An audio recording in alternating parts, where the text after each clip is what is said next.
Week 1, question 1. So for question 1, we have 3 times q minus 5 equals negative 2 times q plus 5.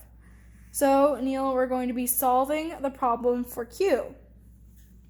So first, you need to factor out 3 and the negative 2 into the equation in the parentheses. So you can factor it by multiplying the 3 by the q and the 3 by the negative 5 first.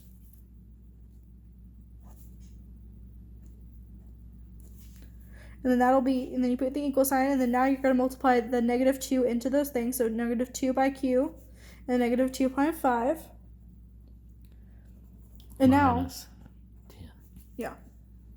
No, that'd be plus 10. Never mind, no, you're right. It would be minus 10. Yeah. And then, so now you're going to move that q over, so you need to have your variables all on one side. So you're going to move the q, which will be easiest. So to make the q, you just make that an opposite. So the opposite of negative would be positive. Positive. So it's 3q plus 2q. Yes. Do you want me to? So you write the 2q. So write the 2q under the 2q first. So plus 2q under 2q.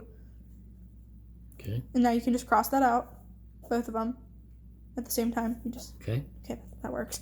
And then you move the 2 plus 2q over under the 3q.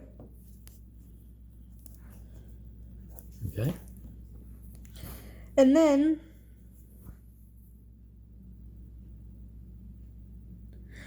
so now you just do the problem from there. So what's 3q plus 2q? 5q. So you do 5q, and then you still have the minus 15 and the negative 10. So you can just finish that out and finish writing it out. So I need to add 15 to both sides? No, you just go ahead and write out negative 15. 5q minus 15. And then you just write it out again. Equals 10? Yes, equals 10. Okay. And then now you add the 15 to both sides, so you can move the variables so all of them are on the same, like terms are on the same side. So you add the 15. So then you finish that out. 5q equals 25? No, because it's negative 10, remember? You're supposed to put a negative because you had the negative here. So the negative comes down. So it'd be 5. Right. 5q equals 5. Yes. Okay. So now you need to divide the 5q. You need to divide the side. Okay. So you need to get the q by itself. Okay. So to get the q by itself, you need to divide by the 5. So 5, and then you need to divide the 5 by 5. So then what would you get there? Q equals 1. Okay, and that's the final answer.